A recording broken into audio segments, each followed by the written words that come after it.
கிடைத்திருக்கும் முக்கிய செய்தியை பார்த்து வருகிறோம்.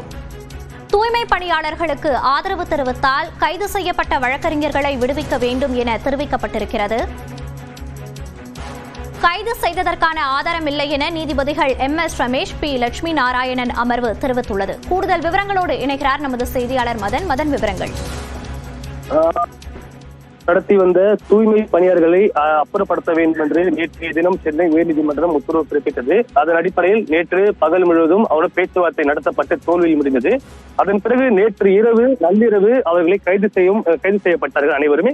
இதில் இந்த போராட்டத்தை ஆரம்பத்திலிருந்து தலைமை எடுத்து நடத்திய வழக்கறிஞர் பாரதி, சதீஷ் உள்ளிட்ட 6 வழக்கறிஞர்களும் மற்றும் 9 சட்டக்கல்லூரி மாணவர்களும் அடங்குவார்கள் கைது செய்யப்பட்டதில். இதைத் தொடர்ந்து கைது செய்யப்பட்டவர்கள் எங்கு வைத்துள்ளார்கள் என்று தெரியவில்லை என்றும் காவல்துறை எந்த ஒரு தகவலும் தரவில்லை என்று தெரிவித்து இன்று ஒரு அவசர ஆட்கொணர்வு மனு தாக்கல் செய்யப்பட்டது. அந்த மனுதான் தற்போது நீதிபதிகள் MS ரமேஷ் மற்றும் லட்சுமி நாராயணன் அமர்வு விசாரிக்க வந்தது.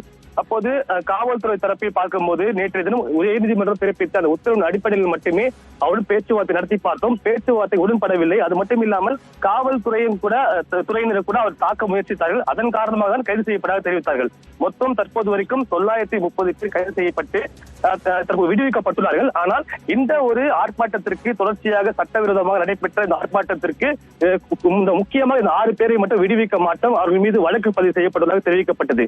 நீதிபதிகளை பொறுத்த வரைக்கும் இது போன்று ஒருவரை கைது செய்வதென்றால் 24 மணி நேரத்துக்குள்ளாக நீதிமன்றத்தில் ஆஜர்படுத்த வேண்டும். அது மட்டும் இல்லாமல் இந்த கைது தொடர்பாக முறையான நடைமுறை காவல்துறை மேற்கொள்ளவில்லை. அது மட்டும் இல்லாமல் கைது செய்வதற்கான ஆதாரங்களை நீதிமன்றத்தில் காவல்துறை முறையாக சமர்ப்பிக்கவில்லை என்ற காரணத்தினால் அவர்களை உடனடியாக விடுவிக்க வேண்டும் என்று தற்போது ஒரு உத்தரவு பிறப்பிக்கப்பட்டுள்ளது. விவரங்களை பதிவு செய்தமைக்கு நன்றி மதன்.